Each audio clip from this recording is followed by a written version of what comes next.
Wherever there are shadows, there are people ready to kick at the darkness until it bleeds daylight. This is Bleeding Daylight with your host, Rodney Olson. Welcome to Bleeding Daylight.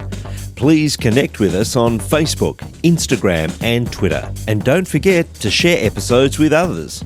Due to technical issues beyond our control, the audio in this episode is less than perfect. But my guest's story more than makes up for that. She is an incredible woman, and I know that through this episode you'll laugh, you'll cry, and you'll enjoy getting to know her.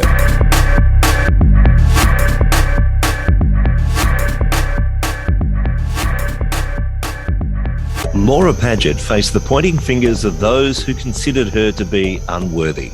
In her younger years, she was excluded and experienced a very difficult upbringing.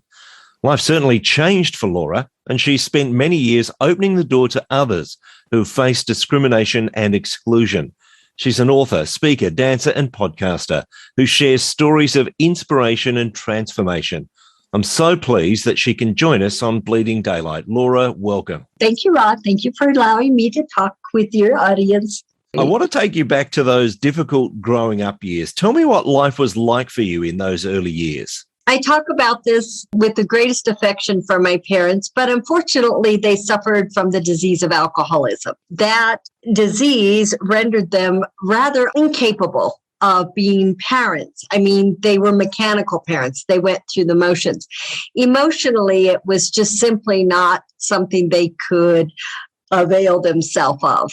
And I was not brought up in a home where any kind of religious foundation was part of it. It just wasn't. Without going into a great deal of detail, my father also suffered PTSD from his early years, his younger years when he fought in World War II in Northern Africa on the front lines. That lent him into tremendous amounts of temper outbursts. So he was brutal, certainly for my mom.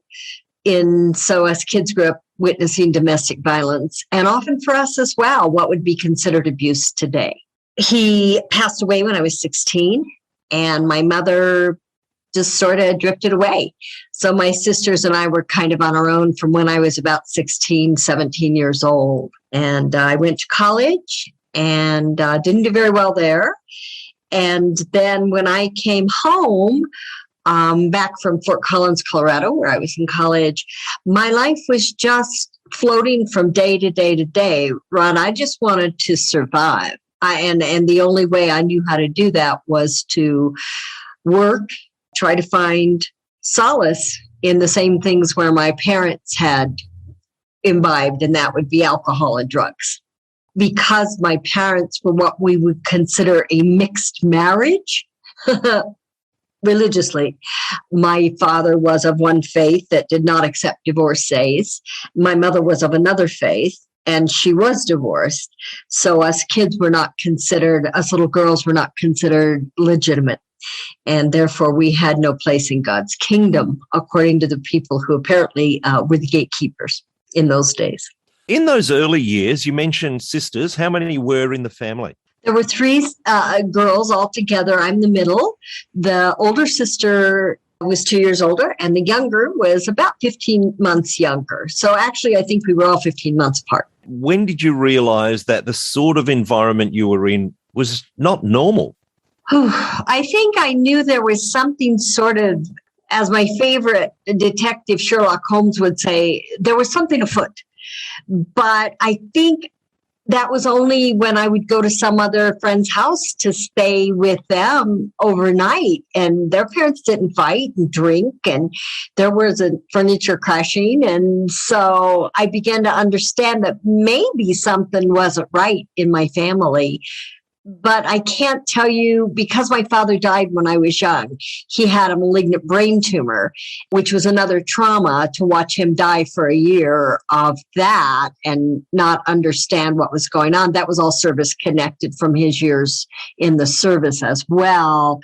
You know, it wasn't when I was a young person. It was when I became independent, which was at probably age 18, 19.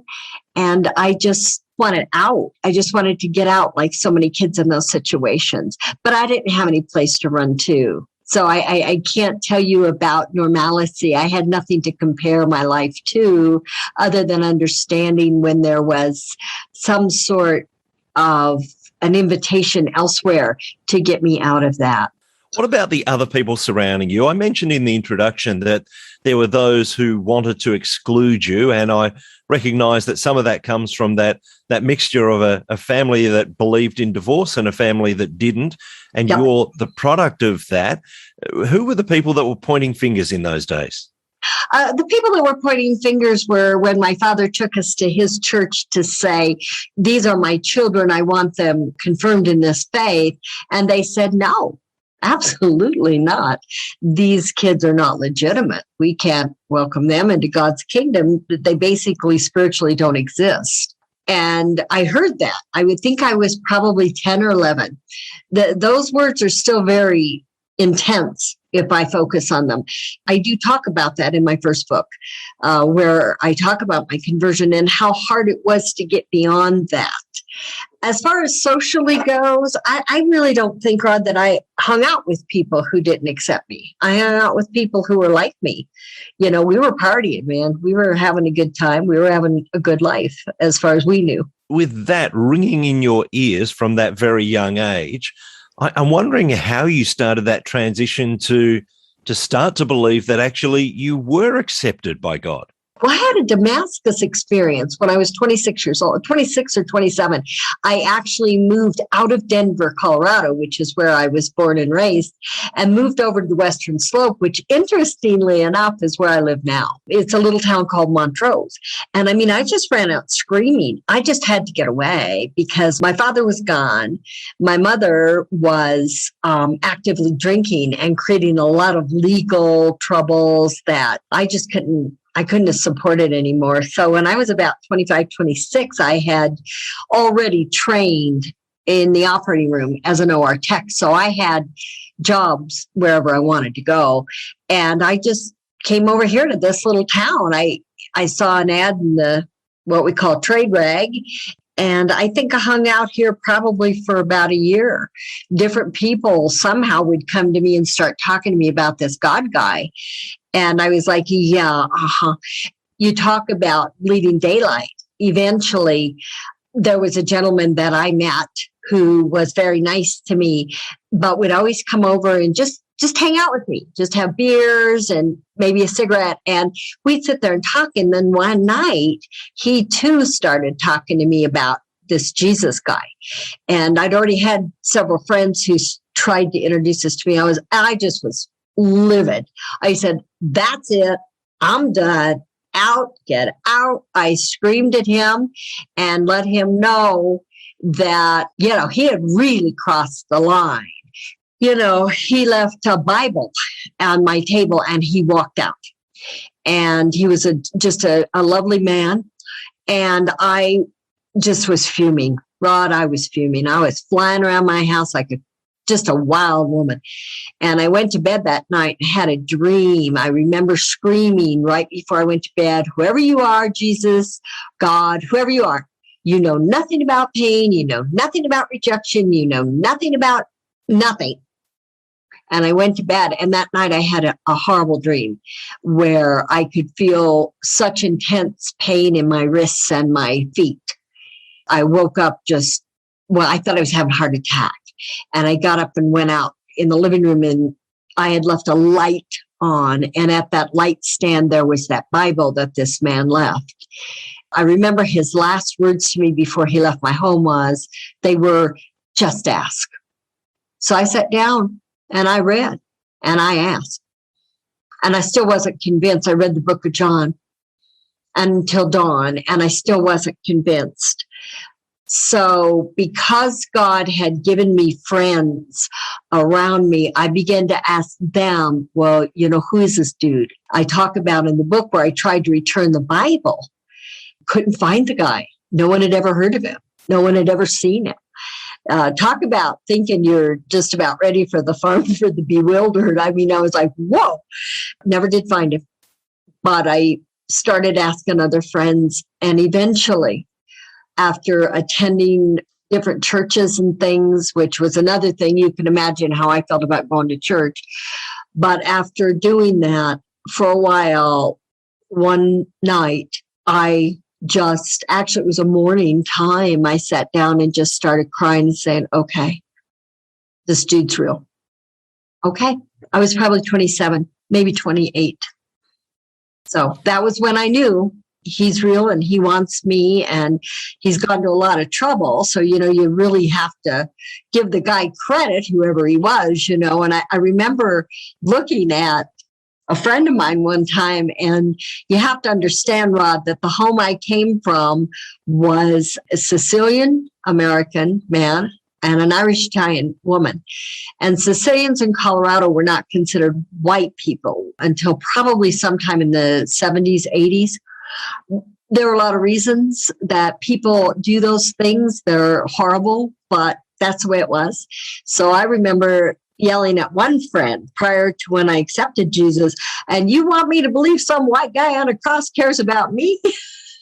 Of course, now we know Jesus was not a white man, but very far from it, actually. But the fact is, I could never believe this guy could want me. And it was that one statement, the gatekeeper said, not you.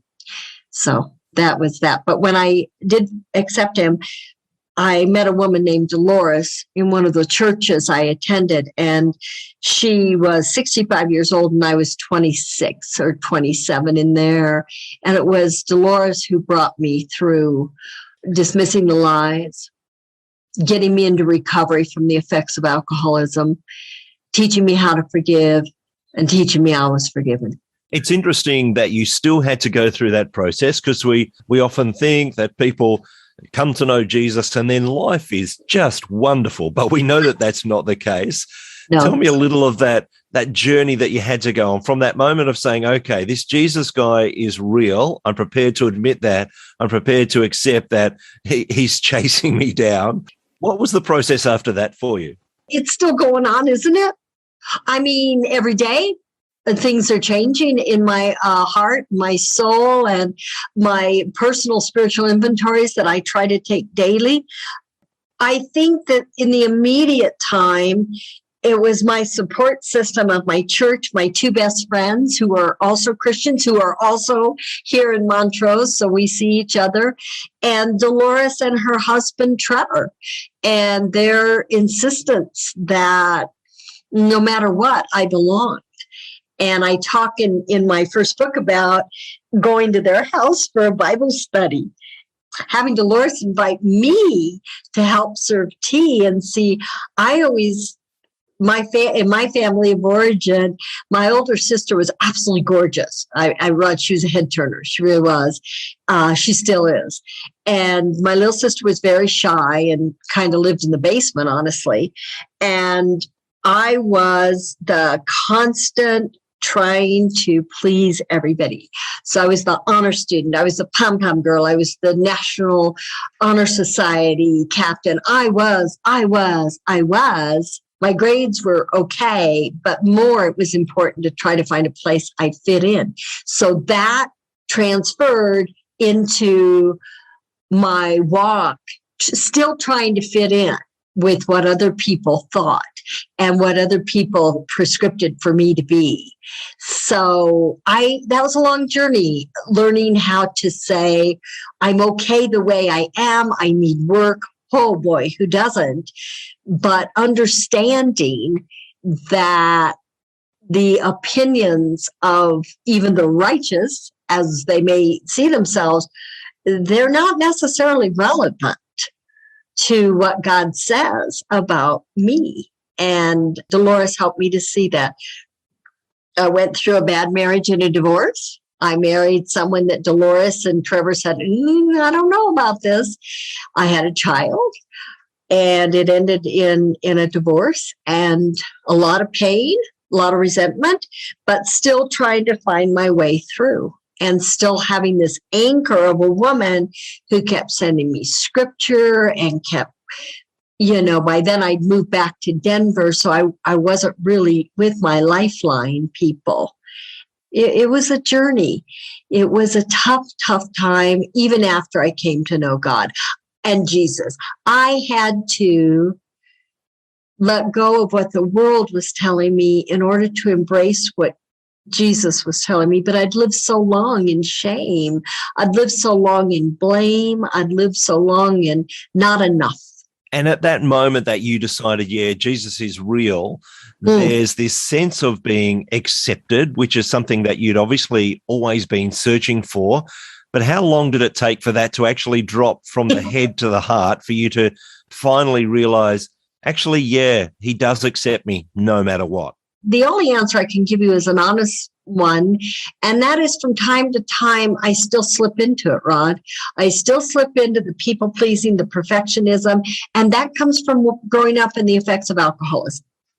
That comes from the effects of growing up seeing your father beat your mother. That comes from the effects of believing that the next step I take could be my last, a wrong one. Always wrong. So to dismantle that thinking, it isn't surgery. You can't just go in and have all that stuff removed. So I can't pinpoint a moment. I can only tell you that as I walked and continued to stay in communication with God to find a way to make him manifest in my life in ways that maybe were not necessarily accepted by a lot of people. Another area where I pioneered and sort of fought a battle in spirituality is in the art of sacred dance. That is an art that is so minimally understood in our world, certainly in America. There are a lot of people doing it now, but when I started doing it, no, it was not accepted. So it was more rejection, saying God just doesn't like dancing. So that was hard. And I had to hang with people who believed differently. And I had to continue to listen to God say, get up, dance. And I did. And I have for 30 years.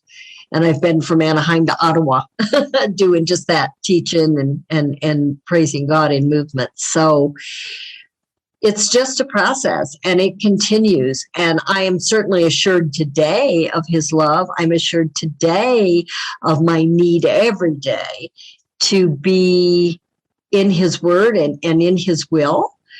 I don't suffer now the rejection, but I'm 70 years old, Rod. It takes a little time.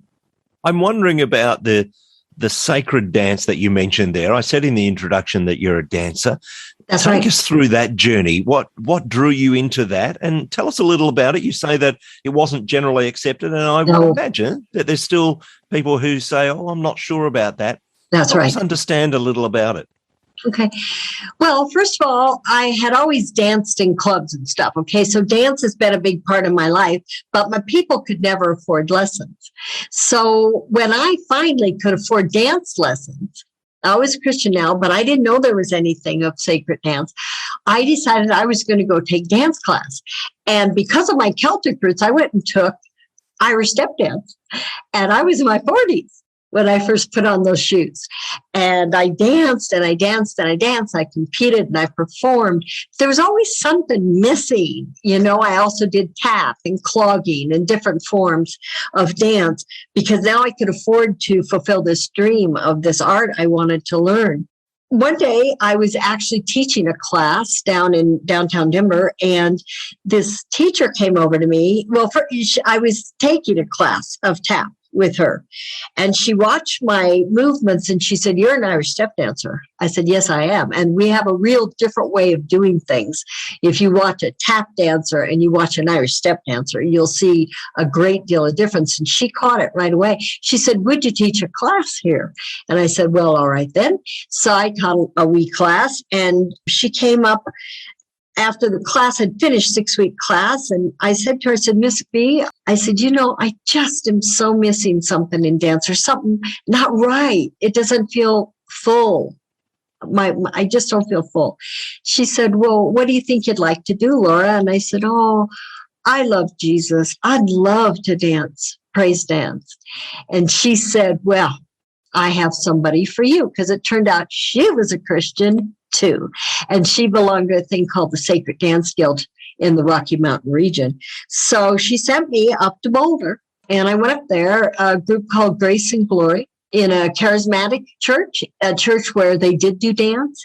And I learned from two women who had been doing it for years, one who had actually danced in the Vatican for Pope Paul.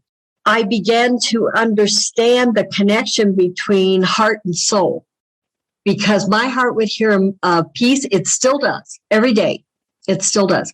I will hear a piece and I will close my eyes and I will see a dance. And it doesn't have to be a perfect dance. It doesn't have to be on point. It doesn't have to be a gold medal.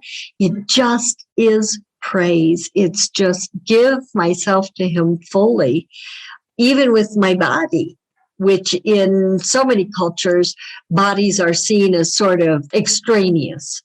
I don't know where they think we'd live if we didn't have bodies, but that's on the other side, I think. But it's a very interesting art form, and I've done it in universities. I've done it everywhere just to praise him. So that's how that came about. With my connection to different groups, I was invited places like in California and Ottawa. I've been to Nebraska.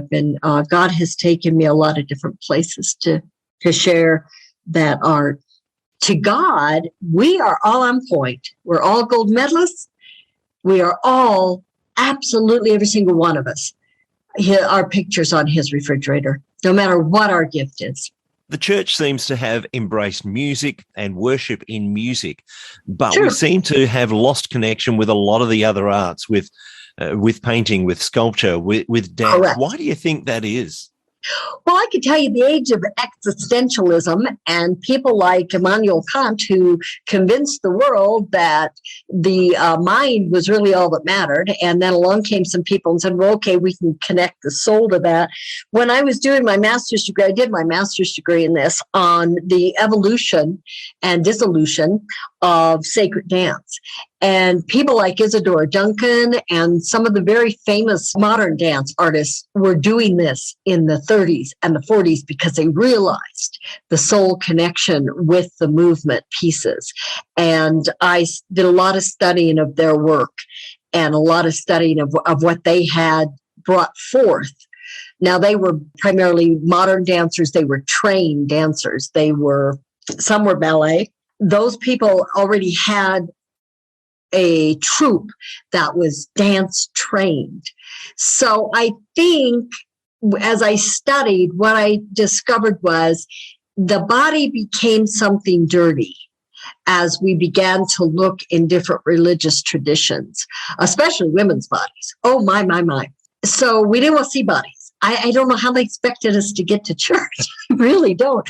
But in my heart, I knew that was not true because, see, now, guess what?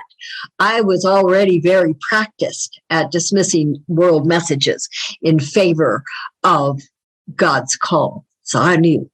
And yet, my first church, one of the first churches I did it in was a church my husband and I attended in Golden. And I wrote a story about this, Rod, not too long ago, where I had gone up to the pastor. Now, this is 30 years ago. I'd gone up to the pastor and I said, gosh, pastor, what do you think about us dancing in church? And he honestly looked at me like I had two heads and one was on backwards. He was completely stunned by the question. So what do you mean? And I said, well, there is such a thing as praise dance, sacred dance. And we had a contemporary service. So the music was just perfect for it. However, I will say that I've danced also to hymns and even to psalms and scripture verses. So he said, absolutely not. No, the leadership will never go for this. So I said, okay, because I'd already been trained by my mentors, see, to never burn a bridge. You don't make adversaries. You say, okay, and submit to the leadership of the church. So I just kind of went off and said, okay, but I formed a little team and we started dancing in places around the cities. And then one day I was going out in that church. I was going out of service and the pastor came up to me. He said, can I talk to you? Can I talk to you? I said, yes, of course. He said, I was at a funeral yesterday and I saw what you're talking about. It was a woman and her 3 daughters who danced to lift you up on eagle's wings, to say goodbye to her father, their grandfather. And he said, oh, I understand now. Let's get it going. So we got it going. And the first time we did it in that church, he came to every rehearsal. I don't know what he thought we were going to do, but he came to every rehearsal for the approval, you see, again, the approval. And we danced for many years there. And in fact, one of the funniest stories, Ron, I'll tell you about this church is, I won't name the denomination, and some of my teammates called him the Frozen Chosen, which I never adopted, but I thought was kind of cute. But there was a gentleman there that would call me up and say, I see you guys are in the bulletin for dance this week. And I'd say, that's right. And he'd say, well, I won't be there because I think that's awful. And I don't think it belongs on the altar. So again, you see, Rod, that message, don't belong. I said, well, I'm sure sorry you feel that way. And I sure would buy you a cup of coffee or a glass of wine or whatever. I'd buy you dinner if you would sit and tell me how you feel and why. He said, nope, it's just not biblical. No, it's sin. So, all right. So that particular week, we were dancing to a song called Praise Him with a Dance. And it was 4 women singing and 4 women dancing. And we had big flowing white dresses. And part of it was they had brought in an Irish fiddle player to do a bridge of Lord of the Dance in the middle of this song. Well, I was the Irish dancer, and one of my other friends had taken some Irish dance. So we taught on this bridge, a reel step. The Irish people, Irish dancers out there know what I'm talking about. But it was so fast and the footwork was so fun. And we did a big turn at the end. And I got to tell you, when we turned around, that congregation were on their feet and they were clapping and they were joyful. And I thought, they're either happy or they're going to come after us. Turned out they were just delighted. So we never had trouble after that. It was Praise Him and a Dance, and it was Lord of the Dance was the bridge with a fiddle, and I was right at home. Of course, one of the common themes that we keep coming back to is that theme of acceptance, where, especially in those early years, there was no acceptance for you. What have you done in the meantime to actually help others understand that there is acceptance in Jesus? My mantra is I didn't come here to preach to the choir. I came to call those who thought they'd never be invited to sing. And so I think my first book, Dolores Like the River, which was a bestseller for a while, talks about that. And so in my words, in my gifts for words, in my blogs, in my podcasts, I give people that information that you are accepted, but you see, a cradle Christian like my husband, who was born into the church in Oklahoma, it's hard for him to talk to an unbeliever who's been in the depths of darkness as I was. It's not hard for me because I'm authentic. Yeah, dude, I've been there. I understand how you feel. Yeah, I know it seems like he don't want anything to do with you, doesn't it? And then I just tell them my story. They don't have to accept Jesus right there because that's not my business. My business is to tell my story. But I do it and I say, no one can argue with that truth. They weren't there. They don't know. But more times than not, when I'm at a book selling, a signing or something, I'll have somebody come up to me and say, I don't believe in your Jesus. I don't think he's all that good. And yeah, it's a crutch. All the things that we get as Christians now. And instead of taking that as a rejection now, here's the difference with the Holy Spirit. I take that as an invitation, not to proselytize, not to evangelize. You know, as Christians, we are all evangelizing one way or another. We are witnessing one way or another. But I take it as an invitation to say, here's my card. My email's on there. Let me know what you think of this book. And I have had some wonderful responses to people who just say, I loved the story. That's an open door. Where they go from there, well, that's God's business. But that's what I do, Rod. And the second book was called Jesus in Shorts. And it's 25 short stories of life-changing Jesus moments. And again, it's moments about failing losing my temper at an airport or being unhappy with somebody for something, talking about the human frailties, the flaws, the blemishes, the pimples, and saying, yeah, I fall more than I'll ever fly, but you know what? He's got me.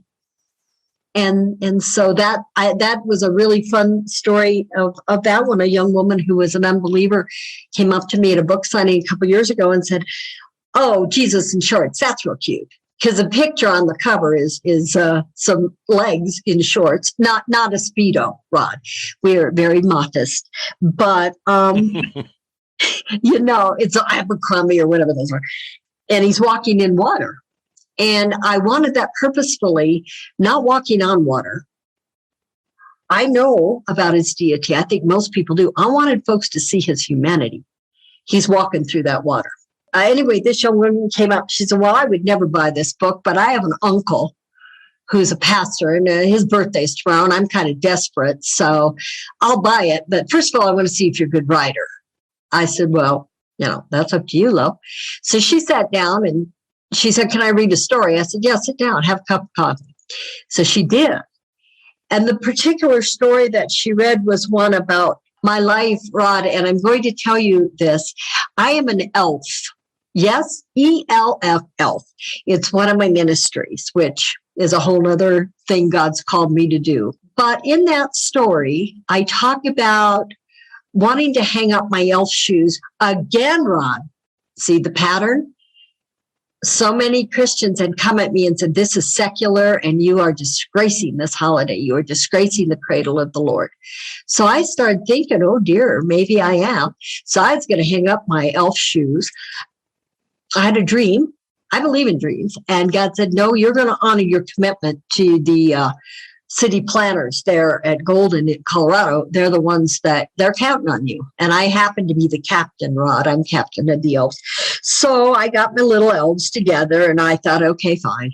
So I went in and got my little elf thing going on there. And I was saying, Lord, forgive me if I'm doing something wrong. I am so sorry. I don't mean to. I'm just keeping a commitment, hey. And there was this little boy there and he came up to me and he kind of pulled on my elf tunic there and put his arms up for me to pick him up. Well, I turned around, in this day and age, you turn around, you look at mom for that permission. But it was his grandmother and she nodded. So I collected the little tyke and we danced together to the song, Have Yourself a Merry Little Christmas. So at the end of the song, he fell asleep, a little tiny guy. He fell asleep on my little elf shoulder there. And Grandma came to get him and she said, thank you. I said, oh, it's my privilege. She said, this is his last Christmas. And I said, I didn't quite know what to say. I said, what? She said, you have relaxed him and made him smile. And that's all we wanted for his Christmas. You see, he's dying. Now, he was almost 7, 8 years old, and he was the size of a maybe 3 or 4 year old. She told me that he had a heart problem that was congenital and they couldn't fix him. And unless they got a donor in a couple of weeks, he wasn't going to make it. So she took that little kid from me and she actually kissed me. And she said, thank you, Captain. Well, the captain couldn't quite get her elfism together, so I was having a hard time hanging on now. And so my first lieutenant came up and said, hey, Captain, let's go out to the parade. I said, no, not right now. Yeah, I'll go ahead. I'll meet you there. And I went out and I cried behind the building. And I said, God, why? I know we're not supposed to ask why. But what? This little guy's going to die, God. And he told me in that basement or in that back alley that day that even though people thought what I was doing was awful, I was doing his work. I was helping a child to smile, a child who hurt, a child who probably didn't make it. I didn't see him the next year, so I don't know. And it wasn't me that was in the elf suit. If you forgive this, if you think it's not religious, it was Christ, you see. Christ was the captain of the elves that day. And he was helping to keep comfortable a little boy who was on his way to a bigger parade than what we had planned that day. And the look on his grandma's face, and I'm a grandmother too, the look on her face of just peace, reconciliation, resignation, submission, but joy, which is something that little family hadn't had for a long time. So that's another way I share God's love in a silly little costume as an elf. The woman who was reading the story started crying.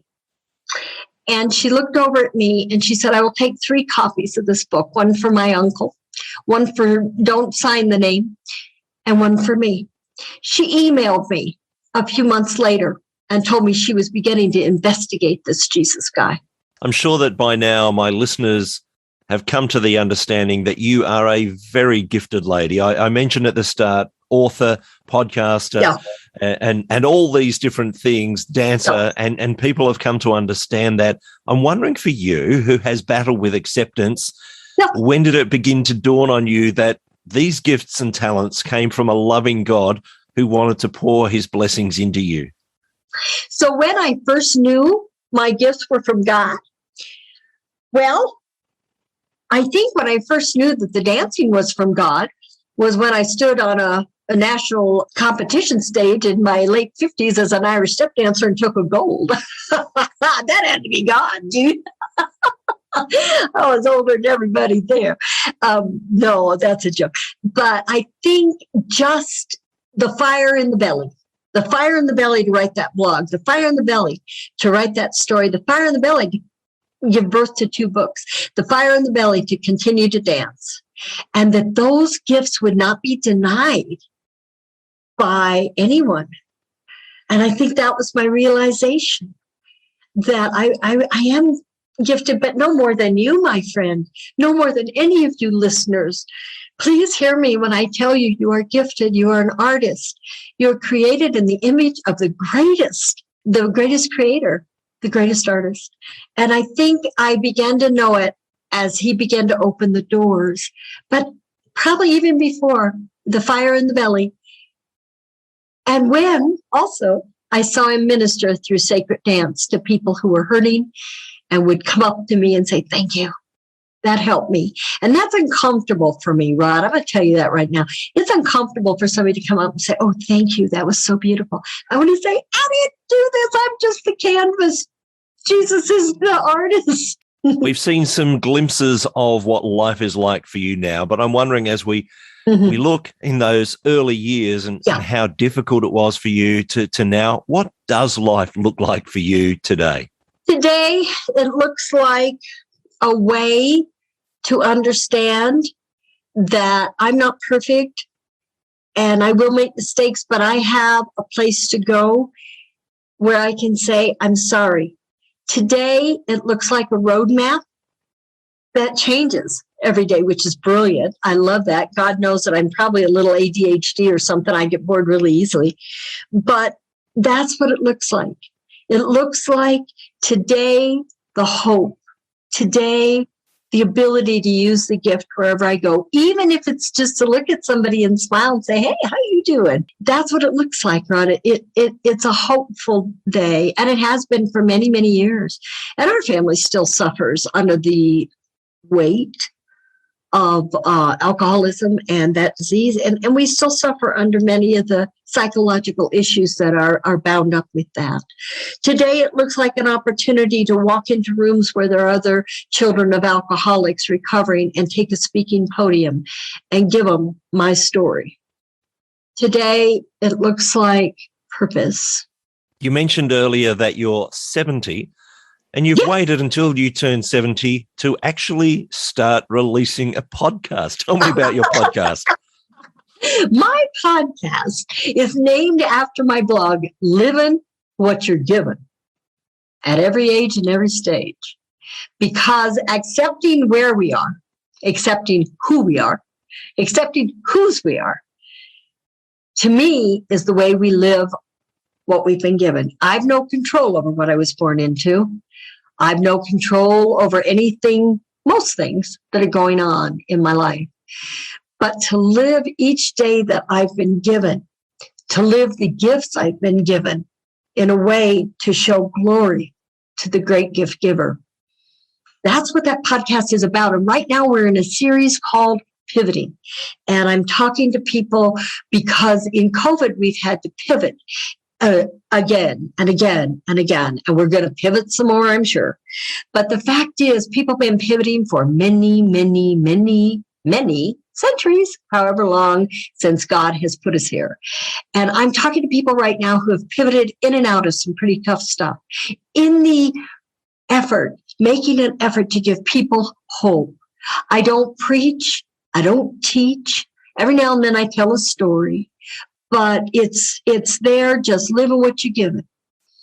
Find a way to live those days, every day that you've been given.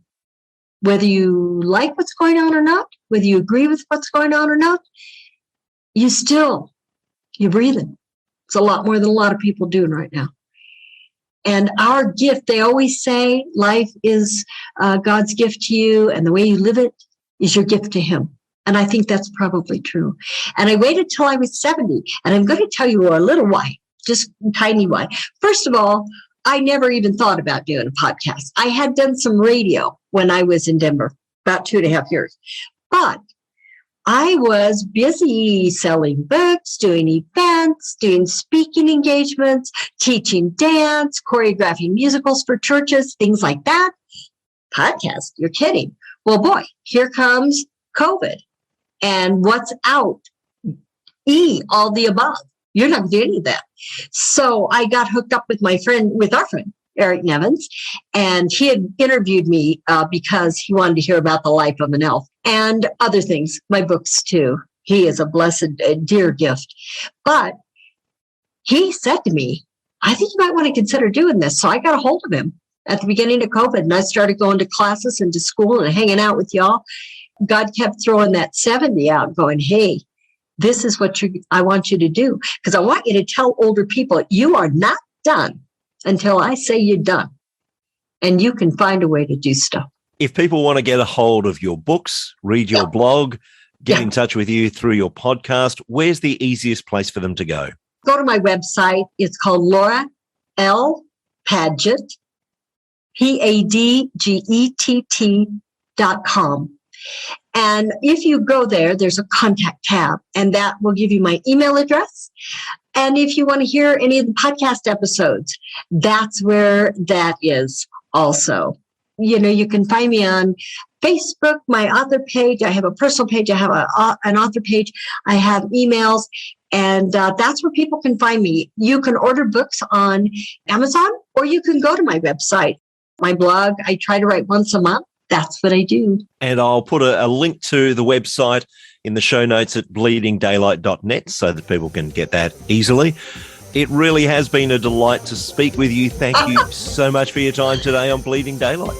Well, and thank you. Thank you for listening to Bleeding Daylight. Please help us to shine more light into the darkness by sharing this episode with others. For further details and more episodes, please visit bleedingdaylight.net.